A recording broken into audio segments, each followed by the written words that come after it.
Praise the Lord. Amen. Give people a little bit of a chance to come on there. Hopefully that's right. Anyway, how's everybody doing tonight? All right? Good, good, good. All right, so we'll go ahead and get started. Hey, my niece is on tonight. Hi, Sherry. Good to see you.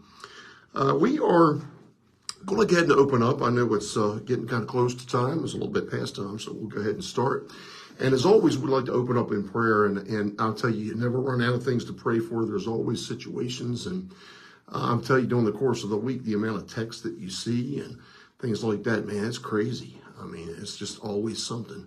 But, I mean, you know, we're supposed to pray. So it gives us something to pray about, doesn't it?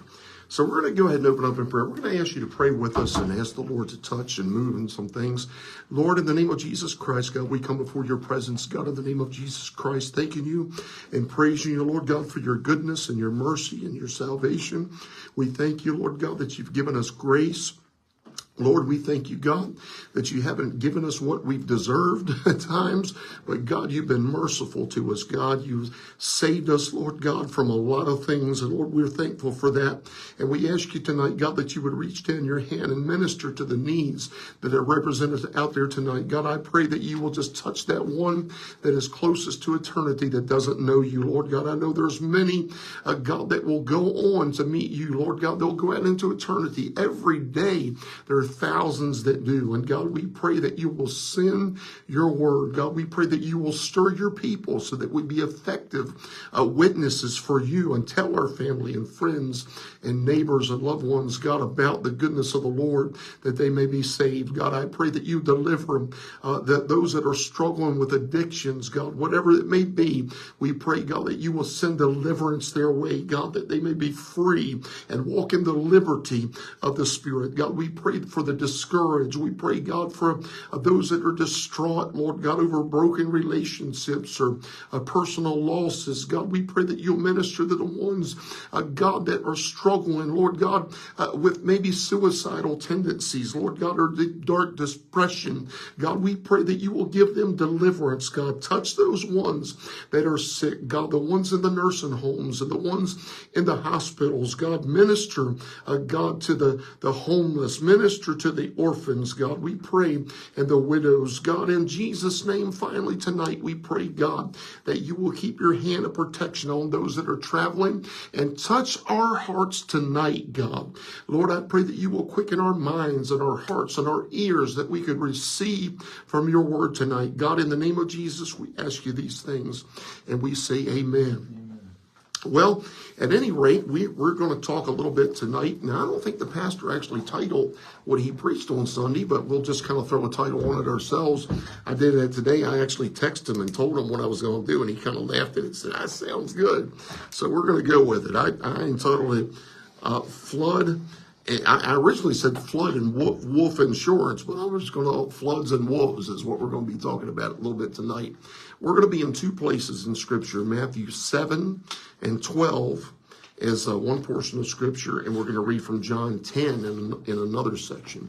So we're going to start out in Matthew 7 and chapter 12, and we're going to kind of pick it apart verse by verse like we always do.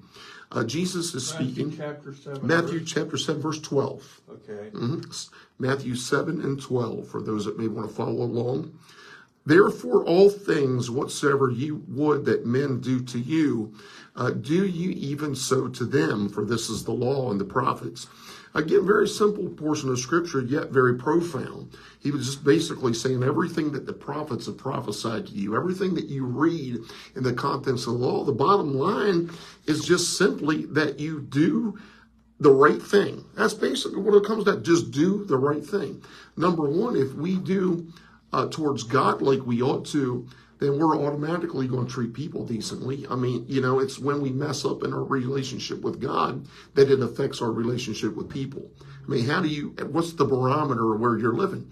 Well, you can tell. What do you do? Are you living righteously or are you not living righteously, right? Are you doing right or are you not doing right? And it's not just with the believer. It's not just about you doing right. It's about us being positioned righteously in Christ. And as a result of us being positioned in the righteousness of Christ, our actions catch up with our experiences. Does that make sense? Because it's easy for, even a person that is wicked can occasionally do something that's right. They can help somebody in need. They can even be of assistance to a church in need sometimes, maybe give money. I've known people that weren't living right at all. They were criminals. And I mean hard criminals, but they would occasionally bless people and bless churches. And, they would know somebody was in need and they would help. And so I think even evil people can occasionally do some things that are right, but that doesn't mean that they are positionally righteous. Does that make sense? They can still go to hell no matter how much right they can do because they're not positionally in the right place in Christ. I hope that makes sense. They're occasional good works, not saving. Exactly. And we don't work for salvation. We work because of salvation. And so anyway, so all that's contained in the law, it just points towards that thing of doing right. And of course, the easy thing is, how do you want to be treated by people? Do you want to be treated like dirt? I would say probably not. Unless you have some serious issues upstairs, we all want to be treated decently, And that's all it requires is that we treat other people with that same level of decency. It's really not that difficult. I mean, people can make it difficult sometimes. And, but ordinarily, under ordinary circumstances, just treat people like you want to be treated. But watch, we really get into the heart of it, start in verse 13, though. Enter ye in at the strait gate, for wide is the gate, and broad is the way that leadeth to destruction, and many there be which go thereat.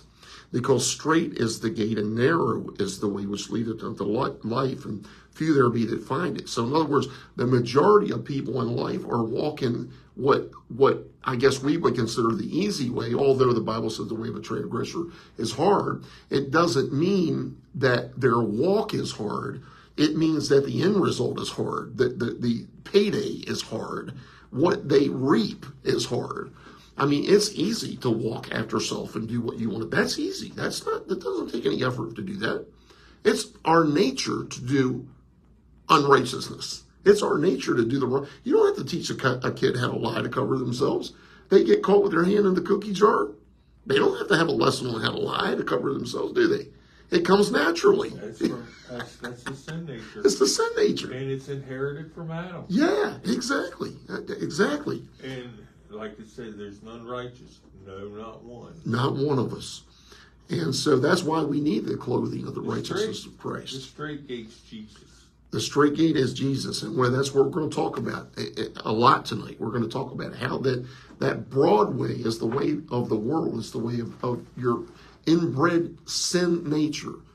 And everybody's walking on that path before they come to Christ. But once we come to the Christ, it's not that it couldn't be the broad way. It's that it isn't, because most people don't choose to walk a disciplined life. They don't choose to walk. And yes, it does take discipline. You do have to have a disciplined life to be in Christ. Now, I know some people teach, well, you just come to the Lord and it doesn't really matter what you do at that point. You're saved. But we're going to find out tonight that's not true. It's definitely not true. No, grace is not a license to sin. No, it's not. It absolutely is not. And so anyway, brother, good to see you. As we go further in Scripture with this, we'll see this. Beware, watch verse 15. Beware of false prophets, which come to you in sheep's clothing, but inwardly they are ravening wolves. Keep that thought in mind for a minute, because I thought of something I need to cover on the previous part as well. Talked about it being a narrow way. Talked about it being few that find it. That's not God's fault if you don't find it. The door is open to everybody, whosoever will. He said, let them come and drink freely. Whosoever will. It's open. I had a little bit of a conversation with somebody. I don't know if it was this week or last week, but we were talking about predestination a little bit. And they were thinking, well, do people really have a choice? I said, absolutely. God's not a liar. He said he would that all would come to repentance. God's not willing that any man perish, but that all would have eternal life. That's God's will. The Spirit and the bride say, come. Exactly. The invitation is open, isn't it, brother? The gate is open. I mean, it's available to whosoever will. The trouble is not a lot of people will. That's the problem. A lot of people don't want to respond to that because there is requirements. It's the requirement that we put ourselves on an altar. You know, we come just like they brought the sacrifices. We bring ourselves, offer up ourselves. The Bible says as a living sacrifice. We don't just come and die and go into a coma the rest of our lives. We die to self, but we are alive in Christ. And we live after the Spirit. And only when you do that can you really live anyway. I mean, that's the only way. I mean, to have one foot in one door and one foot in the other makes a miserable person, you know? Doesn't it? Love not the world, neither the things of this world. For if any man loveth the world, the love of the Father is not in him. It's exactly right. So it's not a really overly complicated thing. But anyway, back to verse 15. But beware of false prophets, which come to you in sheep's clothing, but inwardly they are ravening wolves. And boy, don't we have a lot of examples of that in the world today. Now, you know, there are people that are just in the religious arena just strictly for what they can get out of it money-wise. You know, they're just, and they'll tell you flat out if you talk to them privately that they're into it for the wrong reason. You know, I had a preacher, a friend of mine, he said a guy come, this was in years ago, it was probably in the 70s, I guess it would have been. And he said, man, between the two of us, we can clean up in this town. That's what he told him. But, so he was a shyster. You know, he was an out-and-out shyster, and he didn't pretend it. He'd tell people straight out, you people got money, and I come here to get it. You know, it's just about money. And but that's the way it is. And some people will come to you, you know, with a pretty face on. They'll smile their best smile now, but inwardly, man, they're ravening wolves. They're out to kill, steal, and destroy and plunder for personal gain. And we know that's true. You know, verse 16, ye shall know them by their fruits. Oh, here we go. Not by their sheep's clothing, right? You'll know them by their fruits. Okay, now watch this. Do men gather grapes of thorns or figs of thistles? Well, the answer is of course not. I mean, you don't go out to, I had a neighbor when I was a kid, had a cherry tree. And we used to like going over in their yard and picking cherries off the cherry tree. But I never once, even as a child, I never went over to that cherry tree and expected cucumbers or tomatoes to be on it. Never once. If I'd have went over there and a cucumber would have been growing off that, I would have thought, something's wrong. You know, something has, you know, I fell on the head and done injury or something's not right because you're not supposed to have cucumbers growing out of a cherry tree. And it's the same way with a believer. There are certain things that should not come out of a believer, right? Certain actions, certain things should not come out of a believer. And so you should see the fruit of the Spirit in their life. Oh, that's exactly right. Love, joy, hope, peace, patience, kindness, suffering, meekness, self-control. Yep. Especially when they're in the fire of testing. Yeah, well, and that's what squeezes out what's in you. You know, you don't get juice out of grapes till you squeeze it. Don't get oil out of olives till you squeeze them, right? Just like it with us. Amen. So the fruit's what it's all about. You know, somebody can talk a good talk, but if the fruit's not there, I've told somebody before, and this is a crude example, but I really mean this. I said, you know, I'm not worried about you're hooping and hollering and shouting and speaking in tongues in church if you're going to go to your restaurant and treat your waitress like trash and cuss them out and treat people like dirt. Yep. Well, you can preach all you want. Yep. And I've met some preachers, man. I didn't want to be around them because of the way they treat people. I'm like, man, you can't tell me you're full of the Spirit when you don't have the fruits of the Spirit. You have the fruits of the flesh. And it's not like, you know, a person has a bad day and they do, you know, maybe they're not prayed up that one day and they have a bad day and they're sorry and they go, we're not talking about that. Some people, that's who they are. Right. That's what they do. Every time you're around them, that's what they do. Habitually. And there's a difference. And that person is, their fruit is not good, so therefore the tree's not good. Somebody say, you're not supposed to judge, then why does the Bible tell you what the fruit is? Why does it tell you what the fruit of the Spirit and what the flesh is? Why does it tell you if we're not supposed to judge? Another thing about false prophets, I haven't seen any prophet in the Old Testament who did not come out and say, repent, repent, repent, repent. You know, John the Baptist said, repent. You know, he wasn't out. People think, oh, prophecy is just forth telling. Right. the Holy Ghost did give a lot of foretelling to prophets, Yep. but the Holy Ghost mainly had them saying, repent. Right. Right. Right. A false prophet, you don't hear him saying, repent. Exactly. They more or less say, you can see people, quote unquote, giving prophecies on YouTube. Okay? And sure, they may come to pass. Broken clocks are right twice a day. But if you don't hear them really living the word and teaching the word and living the word, I don't know about you. Yep, it's true. And watch what it says in verse 18 now. Watch this. Here you go. We're in Matthew chapter 7. Okay. We're getting ready to go into verse 18. A good tree cannot bring forth evil fruit. Neither can a corrupt tree bring forth good fruit. Now, we know in nature that's absolutely true. I mean, it's just the way it is. And you know what? The things of the Spirit are just the same way. They're the same way. If bad fruit continually comes from you, guess what? The tree's bad. Somewhere along the line, you've got out of the vine. You've got into another vine at some point or another. It's just the way it is. Every tree that bringeth forth not good fruit. Now watch this. Mm-hmm. Now there's some of my friends, they don't agree with this. I don't know what you do with this, because here it is.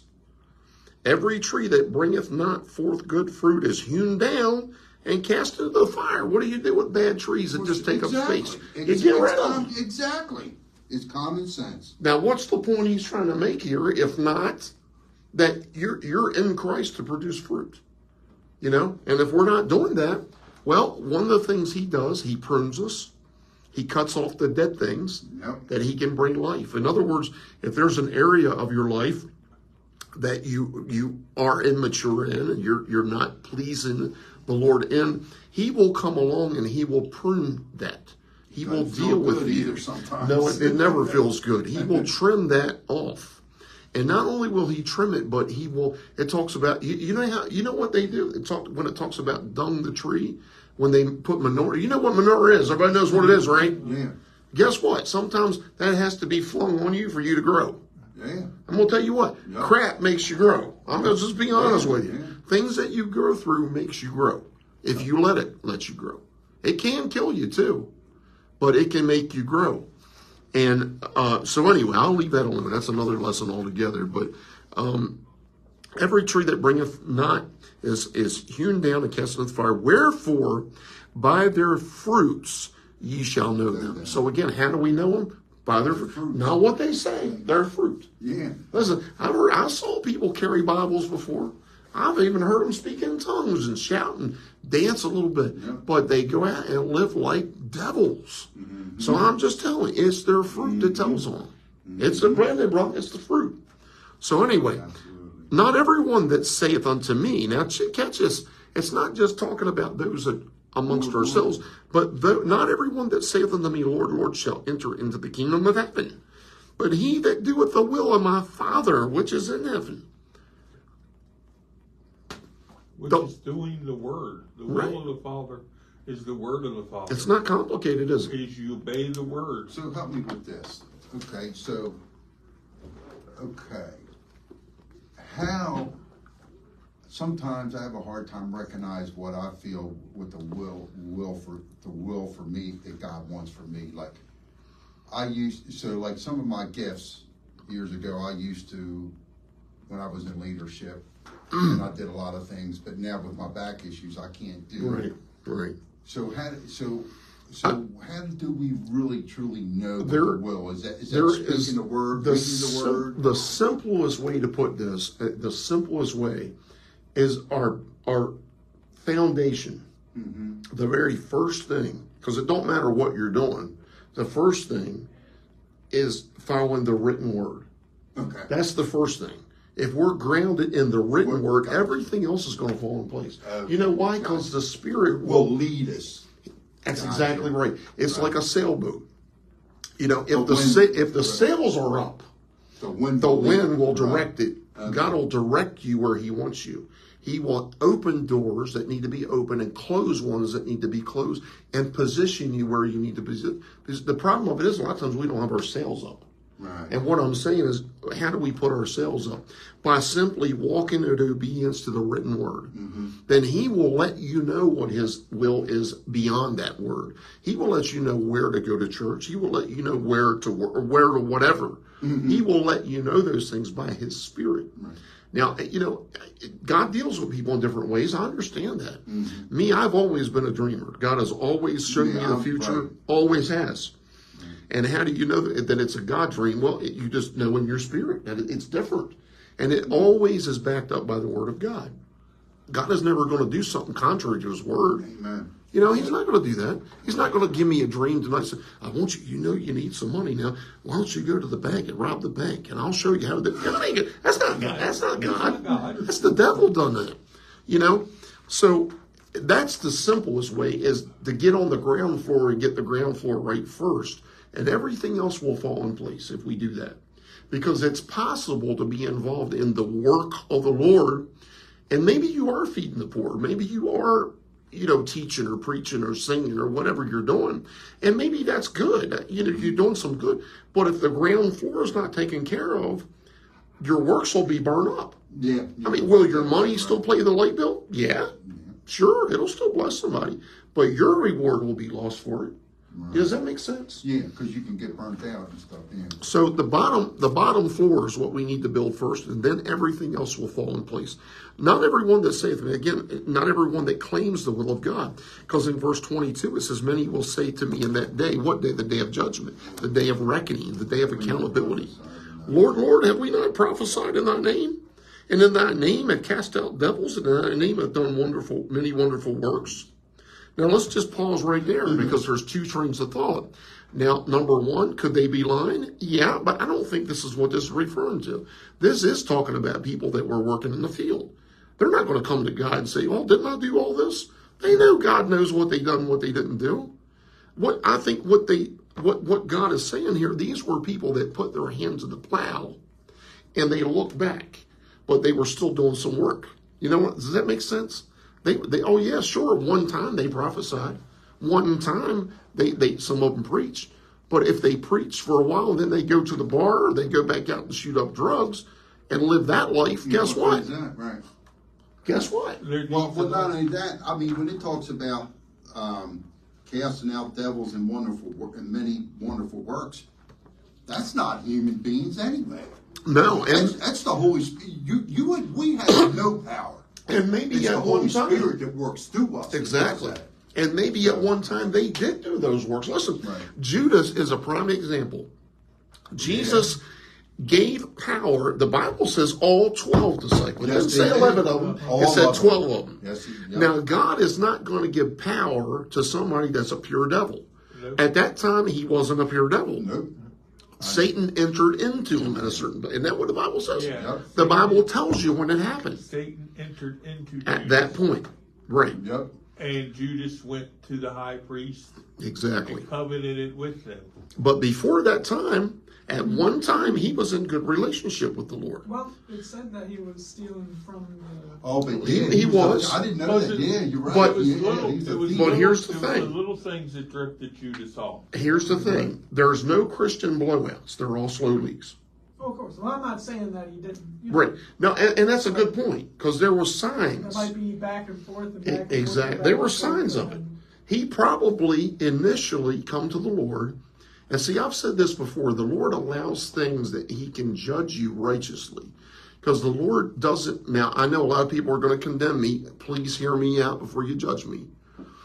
For God to be a legal, right-standing, righteous judge, he can reward you by his own word according to your works. Now, what is it? It doesn't say I'm going to reward you according to what was in your heart or what was your.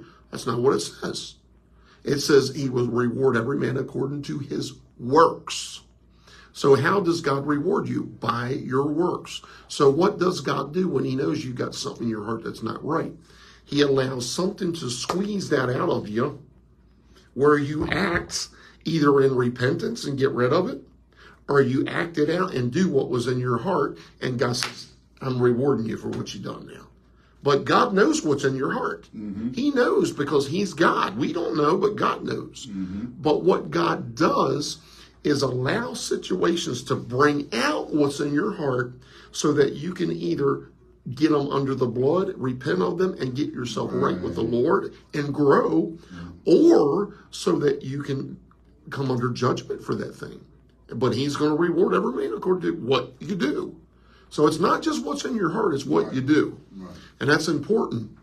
So Judas may have not actually, at the earliest point, may have not acted out fully what was in his heart. And maybe evil wasn't in his heart yet. Maybe it happened because he stopped praying like he should. Maybe it happened because he stopped really hanging close like he should to the Lord. Right? Well, what it is, and you can see this with all 12, they thought Judas knew he was the Messiah, but he wasn't the Messiah that they expected. Yep, exactly. Well, even Peter went away from the Lord for a while. He said, I'm going to go back fishing, And so, But he brought him back. He did. They all expected Messiah ben David, the conquering king. But guess what? They ought to be glad that they got Messiah ben Joseph, the supreme servant. Amen. Amen. So many will say, have we not done these things? Have we not prophesied? Have we not cast out devils? Have we not done many wonderful works? And from a human standpoint, they very well may have done those things. However, and this is puzzling until you hear the end of the story. And then will I profess unto them, I never knew ye, depart from me, ye that work iniquity. How could God say, I never knew you, if at one time they did know him? I'll tell you why, because we gave this scripture in here last time. He said, in the day that a righteous man repent of his sins, I won't remember his iniquities and his sins anymore. But likewise, now this is scripture, brother, right? Likewise, when a righteous man commit iniquity, not sin, iniquity. We told last week there's a difference. When he commits iniquity, I won't remember his righteousness anymore either. Right? Isn't that what it says? So in other words, when you get to the point where you refuse to be reproved by the Lord, you refuse to repent of your sin, you refuse to live after the conviction of the Holy Spirit, then God will say, okay, well, I can't do nothing with you then. If you won't repent, you won't, get under the blood and walk in righteousness. It's like we never had a relationship. The same way God forget your sins, he'll forget your first relationship. And that's scripture. That's Hebrews chapter 6. Yes, it is. It absolutely is. Because then they're apostatizing. They're apostatizing. You're right. There remaineth no more sacrifice. Because they don't want any sacrifice. Exactly. And there's nothing God can do with a person like that other than turn them over. Therefore, whosoever heareth these sayings of mine and doeth them. See, we forget about that in some of our churches, don't we? And God help me Sunday, because I might end up preaching this. But anyway, I better be careful. I'm on the internet. Therefore, whosoever heareth these sayings of mine and doeth them, I will liken him unto a wise man which built his house upon a rock. In other words, that foundation was solid, right? Because it don't matter what you build on sand. Doesn't matter. It's going to be destroyed. Because if the foundation's not right, listen, you're going to work and build something, why not get the foundation right first, right? You want that thing to settle and end up ruining? Of course not, right? So anyway, watch this. So he built the house upon a rock, and the rain descended, and the floods came, and the winds blew, and beat upon that house, and it fell not, for it was founded upon a rock. Building your house on a rock does not guarantee that you won't have the wind blow, and the storms come. And the rain comes. It's going to happen no matter where you build your house, because you're human. Listen, if you're alive, you're going to have winds blow, storms come, rain come. You're going to have trouble. But, right? Just because you're alive, you're going to have trouble. And there ain't no escaping it. And especially if you live for the Lord. Absolutely. Persecution arises. You're promised it. For the word's sake. You're promised it. But don't you want your house on a rock? Because when the wind comes, and it will, when the rains come, and it will, when all these things happen, don't you want to have a foundation that's going to hold up? Don't you want to have a house that's not going to spring leaks all over the place? I mean, you've had that happen before. Woo, yes. I mean, because not only is it not pleasant, but it can ruin whatever's underneath it and ruin your ceiling and ruin it can just wreak havoc over your house. And over time, what do you got? You got mold problems. You got all kinds, don't you? Mm-hmm. All kinds of trouble. All because the storms came and your house wasn't, built right. Or it settles the wrong way. All these things happen. And spiritually, it's the same way. But watch this. Verse 26. And everyone that heareth these sayings of mine and doeth them not shall be likened unto a foolish man which built his house upon the sand. How dumb would that be, right? Mm-hmm. And the rain descended, and the floods came, and the winds blew. It happened the same for him as it did the Christian. Somebody said, I'm a believer. I said, oh, no. You've been a believer don't mean trouble ain't going to come. That's right. I mean, it's going to come regardless. But, so they both had the same flood, the same rain, the same wind, and it beat upon that house, but it fell, and great was the fall. You know why great was the fall? Because he invested all the time and energy and money to build it. I mean, all the building, all the energy, all the things. Listen, what do we do in life? I mean, how hard? Most people wasn't born with a gold spoon in their mouth. Most of us had to work for a living, right? We didn't inherit $50 million to live on comfortably the rest of our life, or have a monthly inheritance where we could go out and, do whatever we wanted to. Most of us that I know of, had to earn it somehow. And most of us, not only did we have to earn it somehow, but we have to, be halfway wise with what we do with it, or we won't have it to spend. You ever do a study of those people that never had money and all of a sudden they win the lottery? And there are scores of them that you read about, mm-hmm. and they're dirt poor in 5 years or 3 years or less. Oh, yeah, because they're not wise. They get everything they've always wanted. They go out and buy it. Yeah. And, it's funny because spiritually, it's the same kind of principle. It's the same sort of thought. If we do foolishly and we build and we build and we work 40 years, 50 years, 60 years, and all of our energy and all of our time goes into building a nice house, goes into having a nice boat, goes to have a bigger in-ground pool than our neighbor has. Isn't that what people do? All of our time and all of our energy, and I know people like that. I know one particular person I'm thinking of right now, and they have to have if their neighbor gets it, they have to have something better. If they get a truck, they got to have a better truck. Mm. They always try to outdo somebody else. They got to have the best of anybody in the neighborhood. Mm. And so they work and they labor and they go through all this. And at the end of the line, if they don't have things right with the Lord, they worked 60, 70 years for nothing.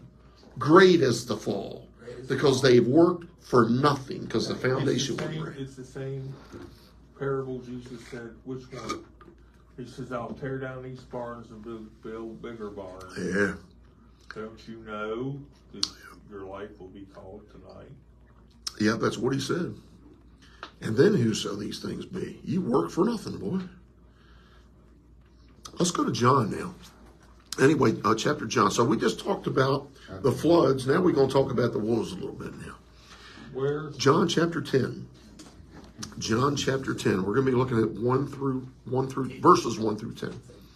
John 10. And again, Jesus speaking. He says, Verily, verily, I say unto you, he that entereth not by the door into the sheepfold, but climbeth up some other way, the same as a thief and a robber. Now, when I was young, I was really puzzled over this statement. I thought, well, wait a minute. So he's saying that somebody can climb in and get, well, I mean, what's that mean? So you can become a Christian, but yet he's saying if you don't enter in, you're a thief and a robber. How can you still say it? It's not what it's talking about. It's talking about getting to the sheep, hanging where the sheep are. How many people know that some people hang with the sheep in church, but they're not sheep? Yeah. Back then. Oh, don't get ahead of me now. Don't you do it. He does. He's not. Are you going to get to the sheepfold? Don't take his punch. You better not. I ain't going to take your... I'm just going to say what they did back then. Go ahead. Yeah. What they did back then, them shepherds would have a cave. He is. He's going to do it. That's all right. And they would take thorns and thorns, and the shepherd would lay down here. The He shepherd was the gate, door literally of the gate. sheep. That's exactly where I was going, brother. Oh, I'm sorry. Now we just had I'm sorry. we had something on this a couple weeks ago, and I talked about this a lot. Yeah. It was the same conversation, but that's exactly the brother's right, and they would build up because a lot of times, you know, in the woods you can't find everything you need. You can't build a gate in the middle of somewhere. You can't.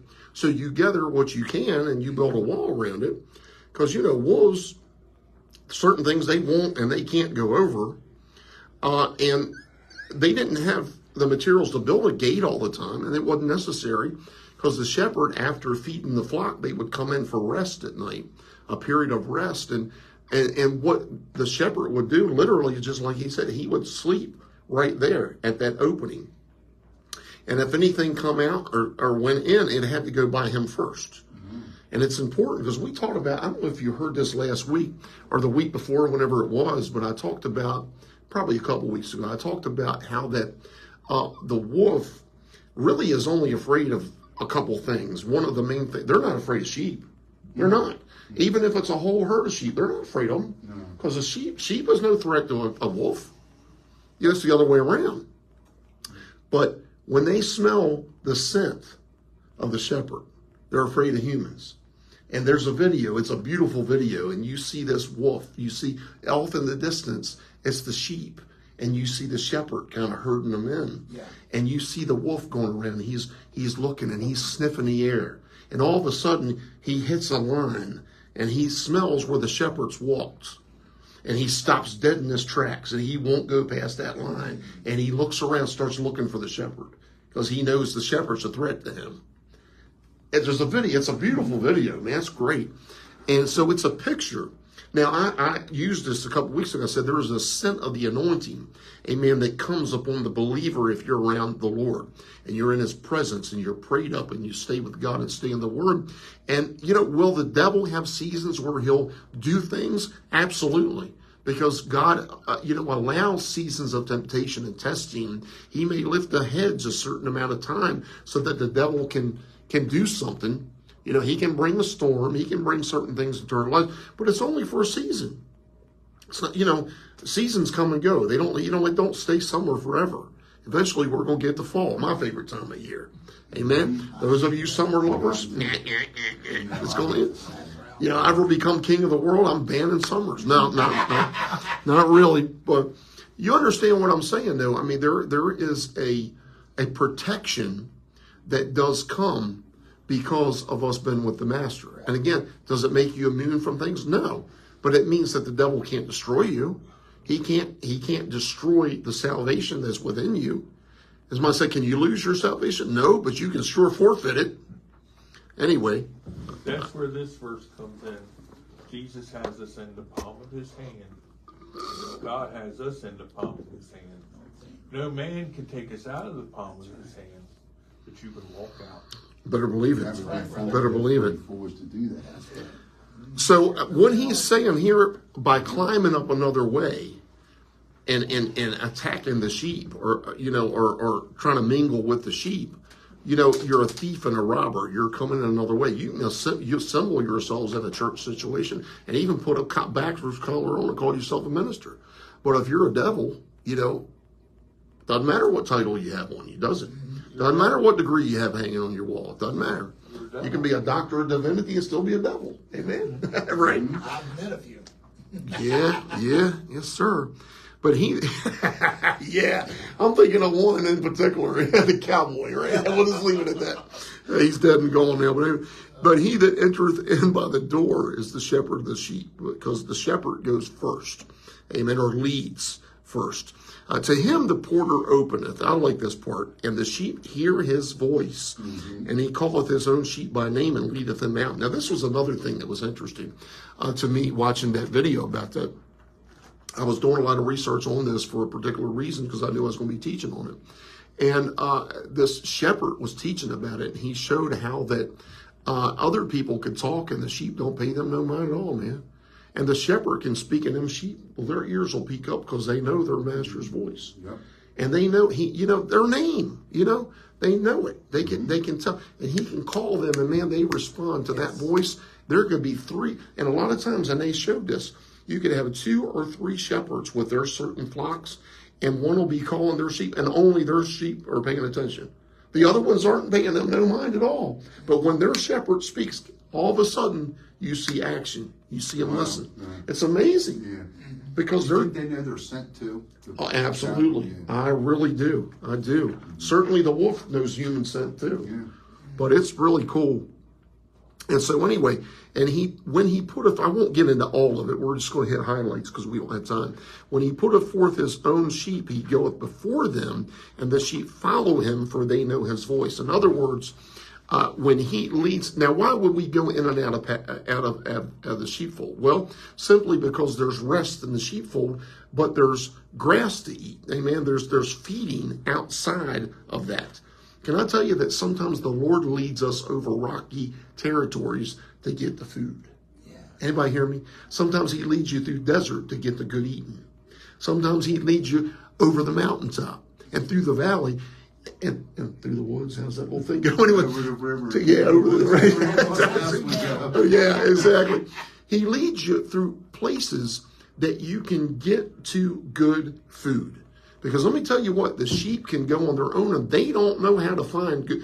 They need a shepherd. They are absolutely shepherd dependent. They will get it. Number one, will they starve to death? No, they won't starve to death. Will they die of thirst? No, they won't live long enough. The wolf will get them first. Just saying. I'm just saying. You won't have to worry about starving. The wolf will get you first. Mm-hmm.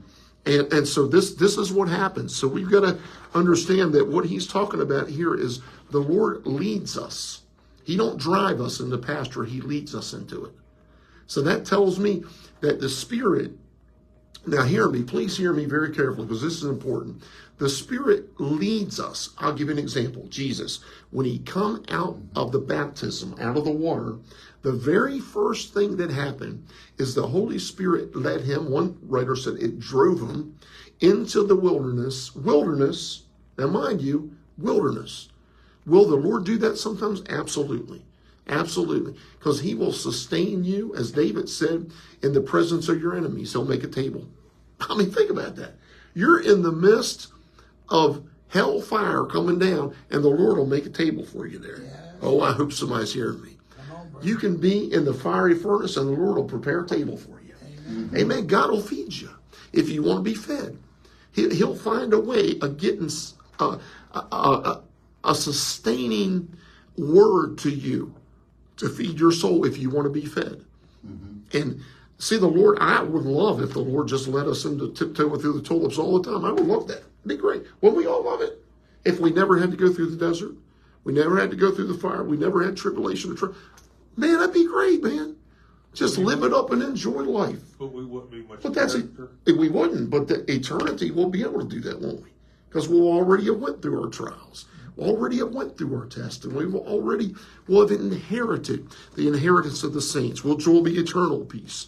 But anyway, now watch this. So they know his voice, and a stranger they will not follow, but will flee from him, for they know not the voice of strangers. Now let it be well known.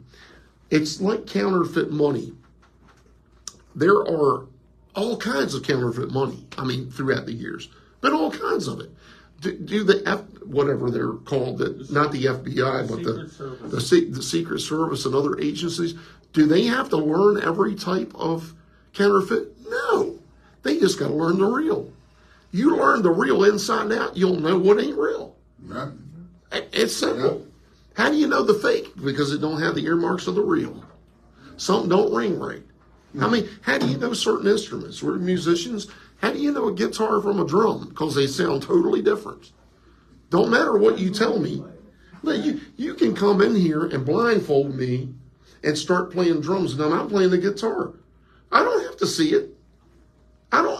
Your words is having none effect to me. I know you're lying to me because I know what the sound of a guitar and a drum sound like. Right. And I know they don't sound nothing alike. Let me tell you what, spiritually, it's the same way. How do you know the real from the fake? Because it don't ring true. something ain't right about it. It don't line up with the word. Something ain't Bible about it. Something ain't Bible about it. It don't line up. So anyway, watch this now. And not only that, but they'll flee from the voice of a stranger. Now, this is important because there's some people that run towards every voice they hear. You know, I know church people. Yes, Lord. I know church people. Every voice, they'll follow it. Every time the new fad comes along, there they go. You know, they'll leave your church and go follow the new fad until it dies out. And then 7 months later, they'll be back with you. Yeah. And then another fad will hit town. They'll go chasing after that for a while. And when that's dead, they just keep chasing something and chasing something all the time. They're not hearing the voice. They're not hearing the voice. And there's some voices. The seed riven and tossed by the wind. Listen, there's voices now that used to be in certain churches. They're in our churches. And guess what? We got flocks of people going to the voice. And let me tell you what, if it's not Bible, I don't care what they teach. It ain't right. If the Bible teaches it, it's right. Yep. And you can argue all you want to, but I know what it says. Amen. Amen. If it says it, it means what it says. Yep. Amen. There's no arguing it away. Right. There's no reasoning it away. But anyway, verse 6. This parable spake Jesus unto them, but they not understood. They didn't understand what he spoke to them about. They didn't know. Had no idea what he was talking about. You know, sometimes when you preach or you teach, there are times that you are preaching. Somebody told me this one time. I had some church people come to me one time and say, "You're preaching over our head." I said, "Well, maybe you need to raise your head a little bit." I did, because they come to me mean. "You're preaching over our head." I said, "Well, maybe you need to get your head up a little bit more." I said, "You've been in church for 30 plus years. You ought to know some spiritual things by now. I ought to be able to preach you some meat once in a while. Come on. I mean, I'm not going to give you milk. You're grown adults that have been in church for 30 years. I'm going to preach the word to you." I don't mean to be mean, but hey, What's the truth? well, sometimes people need to hear the truth. Amen. They've been sucking on that bottle all their life, and they're just as puny And as the they truth were when they were always born. hurts. It does, but it hurts us first when we preach it I too. agree. But watch what he said here. So they understood. So Jesus explains it to And them the reason they're still being a bottle fed is they're carnal. because they're carnal. Now watch this. So they said, you know, they didn't understand. So Jesus said unto them again, "Verily, verily, or truly, or, you know, I say unto you, I am the door of the sheep." In other words, he was letting them know, I'm the door. I'm the one that I am the door. By me, if any man enter in, he shall be saved, and shall go in and out and find pasture. Amen. Excuse me, again, when I was a kid, that baffled me. When I was a kid, I thought, what's it mean, go in and out? I mean, if you're in the pasture, shouldn't you stay in the pasture? If you're in the field, shouldn't you stay there? And then it makes perfect sense to me. It makes perfect sense to me. Are we in the rest of the Lord? Yes, we are. But we don't just get the rest all the time. Sometimes you got to go across the mountain, just like I said. Sometimes you got to go through the woods. It's like, he has to lead you to feed you, to grow you.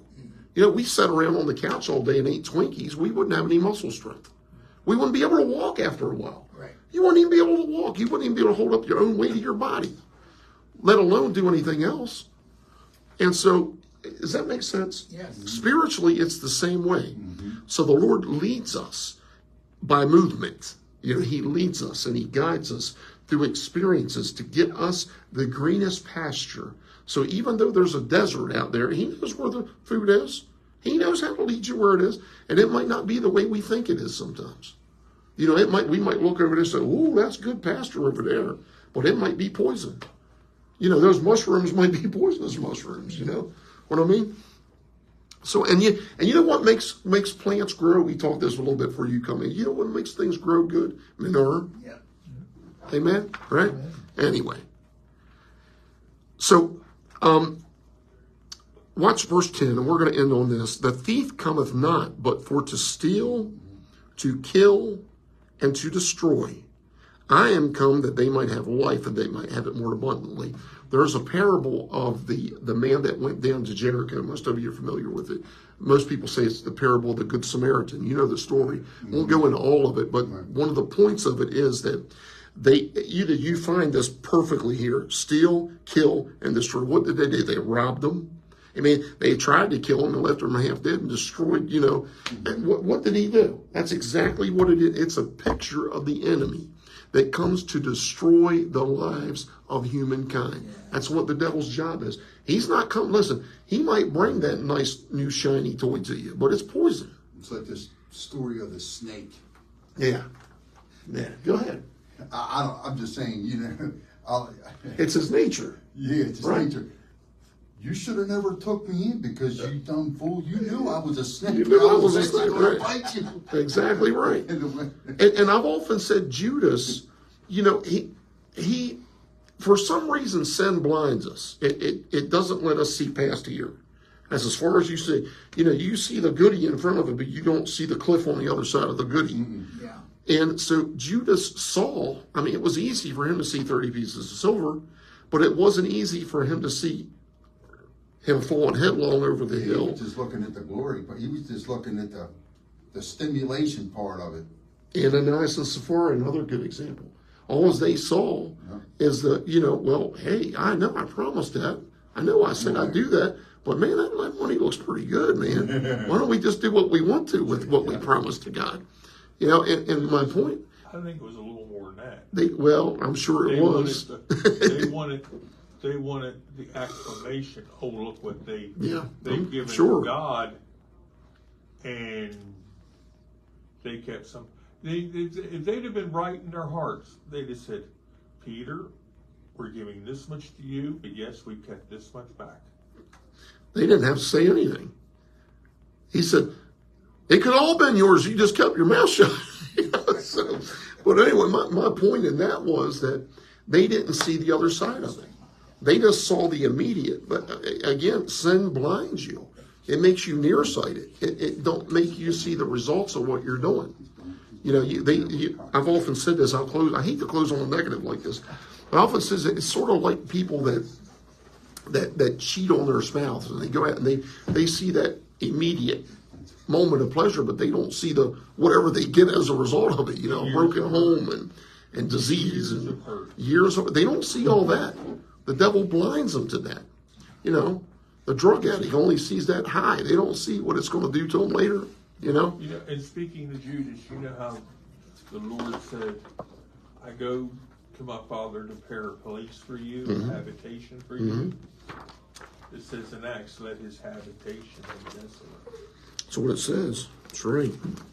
Well, guys, I hope you've enjoyed It's like something. Judas's habitation is like a boarded up house in Baltimore City.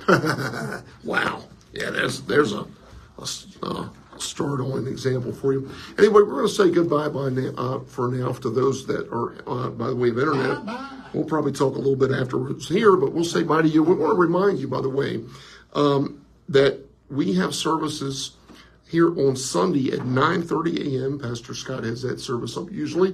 10:30, there's Sunday school classes for all ages. 11:30, Pastor Allen usually heads that service up. And, of course, Wednesdays, here at 7. And there's a bunch of things going on. You just need to get on there and check it out. What's up? What is it? The back to school bash is 3 o'clock Sunday. Back to school bash, 3 o'clock. Bring your kids out. Amen. And any neighbors, whatever, bring them back. If they're in school, 3 o'clock, right? Sunday, right here at the church. Free stuff. Amen. And if you have anything you want to donate, that's okay too. Anyway, I'll say goodbye for now by way of internet. Bye-bye. We're glad you joined us, and we'll see you next time. God bless you.